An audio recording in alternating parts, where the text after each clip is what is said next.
સમાચાર વિગતવાર જોઈએ। રાજકોટ અગ્નિકાંડના આરોપી ધવલ ઠક્કરના 13 દિવસના રિમાન્ડ મંજૂર થયા છે।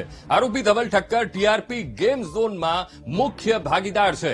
ક્રાઇમ બ્રાન્ચની ટીમે ધવલ ઠક્કરને કોર્ટમાં રજૂ કર્યો અને ચુસ્ત પોલીસ બંદોબસ્ત વચ્ચે આરોપીને કોર્ટમાં લઈ જવામાં આવ્યો છે। તો આજ મુદ્દે સંવાદદાતા ભાવેશ ફોનલાઈન પર જોડાઈ ગયા છે। ભાવેશ, મુખ્ય આરોપી જેને અત્યારે કોર્ટમાં રજૂ કરવામાં આવ્યો છે, ચુસ્ત પોલીસ બંદોબસ્ત વચ્ચે તેને કોર્ટમાં રજૂ કરવામાં આવ્યો છે। તો એવી રજૂઆત હતી કે તેઓ આ બનાવ વિશે કંઈ જાણતા નથી, તેઓ માત્ર પગારદાર છે। આપ જુઓ તો આ કેસમાં દરેક આરોપી, જેટલા આરોપી પકડાય છે તેમ કે અમે તો પગારદાર છીએ। એટલે આ આરોપીની એક મોડસ ઓપરેન્ડી છે કે એ કોઈ જગ્યાએથી લીગલ સલાહ લઈને આ બોલતા હોય એવું લાગે છે, જ્યારે પેપર ઉપર આ આરોપી પોતે પ્રોપરાઇટર હોવાના દસ્તાવેજો રજૂ કરે છે અને અદાલત સમક્ષ એવું કહે છે કે અમે બધા પગારદાર માણસો છીએ। એટલે આરોપીની આ જે કુનેપૂર્વકની નીતિ છે તેને ભેદવા માટે પણ પોલીસ કસ્ટડીની જરૂરિયાત હોવાની આપણી રજૂઆત હતી।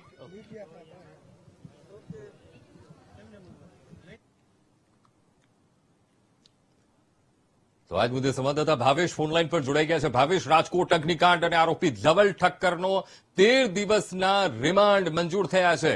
ભાવેશ, જી, ખાસ કરીને અંકુર, ધવલ ઠક્કરની વાત કરવામાં આવે તો ધવલ ઠક્કર છે તે આ ગેમ ઝોનનો મુખ્ય ભાગીદાર માનવામાં આવે છે। કોર્પોરેશનમાં જે દસ્તાવેજો રજૂ કરવામાં આવ્યા હતા તેમાં ધવલ ઠક્કરનું નામ મુખ્યત્વે હતું અને તેના નામે જ આ ગેમ ઝોન ચાલુ હતું, એટલે કે મુખ્ય ભાગીદાર છે તે ધવલ ઠક્કર છે। તેની ગઈકાલે બનાસકાંઠા વિસ્તારમાંથી ધરપકડ કરવામાં આવી હતી, ત્યારે આજે ક્રાઇમ બ્રાન્ચની ટીમ તેને કોર્ટમાં રજૂ કર્યો છે।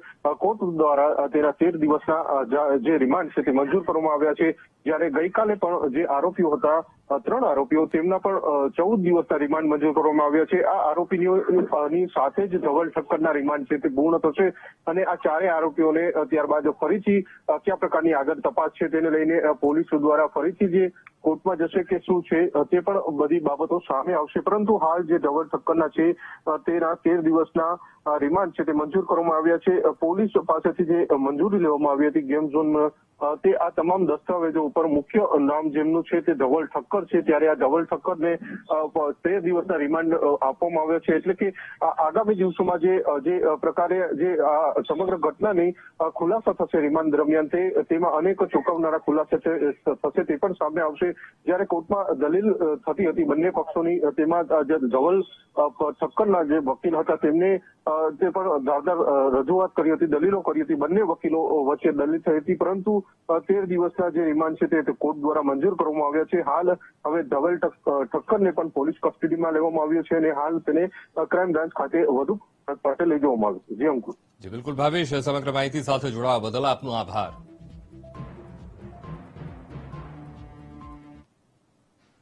તો સીઆઈડી ક્રાઇમે નકલી વિઝા અને કન્સલ્ટન્ટ પર કરેલી રેડમાં 60 લાખની રકમ પરત મેળવી છે।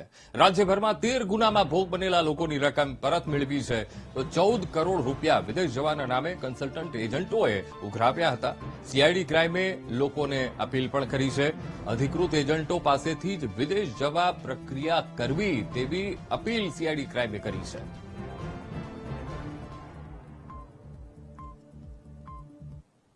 તો સુરતમાં વાલીઓ માટે